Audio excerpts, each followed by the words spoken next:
if I had time, I would tell you that the only thing that can fill the God-shaped void in your life is the one who put it there. The reason is we try to fix ourselves because we don't understand our hearts. And when we see our hearts, we think that God will condemn us. We see people, some of us see people walking up and down Bourbon Street, walking up to the club saying, will you take away my God-shaped emptiness? We're asking these broken cisterns. If you've ever been down there, you see all of these broken people who walk up to these strange men and women and say, can you feel the ache that I have in my soul? Asking the women to fill a hole that God put there, like Luther said, if only for just one night. But what do you do when the night is over and you have to wake up to the same life that you had the day before? We hear God saying in the morning, standing there with the echoes of sobriety in Jeremiah 2:5 saying, what fault did your ancestors find with me? That they strayed so far away from me, that they followed worthless idols and became worthless themselves. What fault is there with me, God is saying? I often say that the woman with the issue of blood had an internal GPS that moved with Jesus every time he moved.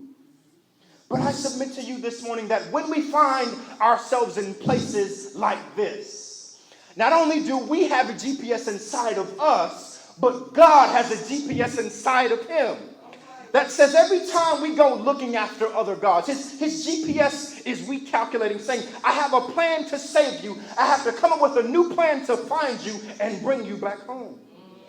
When we get to the bottom, we have to understand something, because when we get at the bottom and we begin suffering the consequences of our actions, or we're awaiting news of the consequence of our actions, we begin to confuse guilt and shame. All right? When we get to the bottom, we confuse guilt with shame, and we go into a cycle of self-hatred. Guilt is what I do, is my behavior, is how I act. But shame is something internal. We think that it's about who we are. We are guilty. We're not shameful. But what are you talking about? When a man or woman is at the bottom, they might have an evil heart. They might have evil thoughts. They might have evil behavior, but they are not evil. All right, let me explain. When you're at the bottom, something happens. One pastoral theologian, Stuart Hiltner, he says, that which is central and crucial about the person, the total spirit, is always larger and deeper than the negativities that may adhere to him or her. Whatever the demons may be, they are not all of them. But what are you talking about? This means that the wickedness inside of me is lesser than the grace that's coming to me. The grace that's coming to me is greater than the sin in me. The healing power of God's Spirit is greater than the addictions inside of you. The humanity of a man is always bigger than the demons of a man. The problems I have are lesser than the potential inside of me. Turn to your neighbor and tell him, I might be a great sinner, but Jesus is a great Savior. That's the wrong neighbor. Turn to the other neighbor and say, I might be sinful, but I have potential. Look at what I can do when I'm sinful and on the bottom. That's why I think that God let Noah preach for 120 years. They saw what they could do without God. What do you think that they could do with God? Let me press my case some more. Jesus goes across the lake to see a man possessed by demons, plural. And Jesus said, what's your name? Well, what's your demon? Jesus is not talking to the man. He's talking to the demon inside of the man. Jesus has to come and speak to the issue and deal with the issue before the real man can be helped.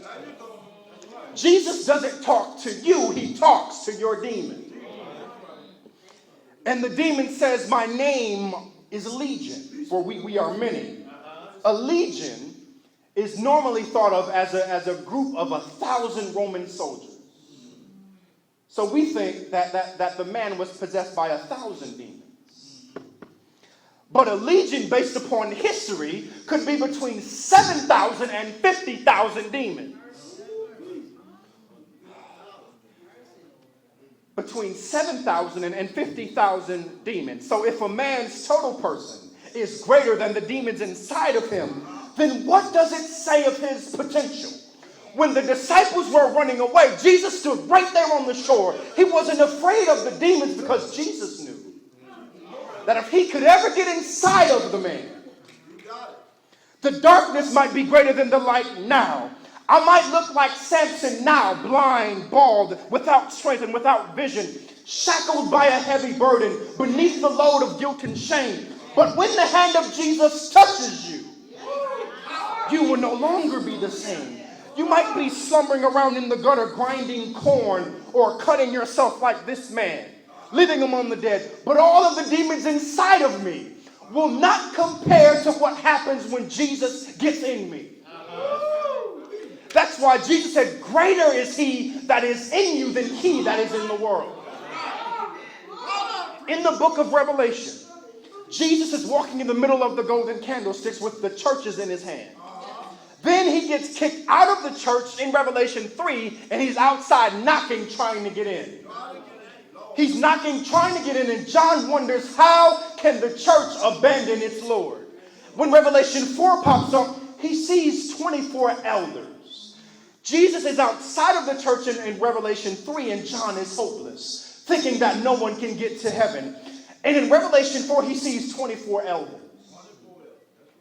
sitting around the throne, and it sparks questions in his mind. He begins asking the question in Revelation 5, who is worthy?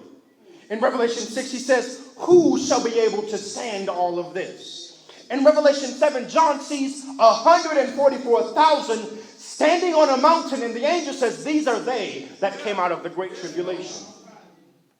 The entire world is wondering after the beast, and it seems that greater is he that is in the world than he that is in the church. But at the end of Revelation 7, when John sees a number that no man can number, he declares that greater is he that is in me than he that is in the world. The world is accustomed to darkness, the demons and despair inside of you, but my potential in life is greater than my demons. That's why Jesus said, let me cast out the 50,000 demons, and you'll see what I can do in your life. That's why verse 8 makes sense when it says that Noah found grace in the eyes of the Lord. Some place says favor.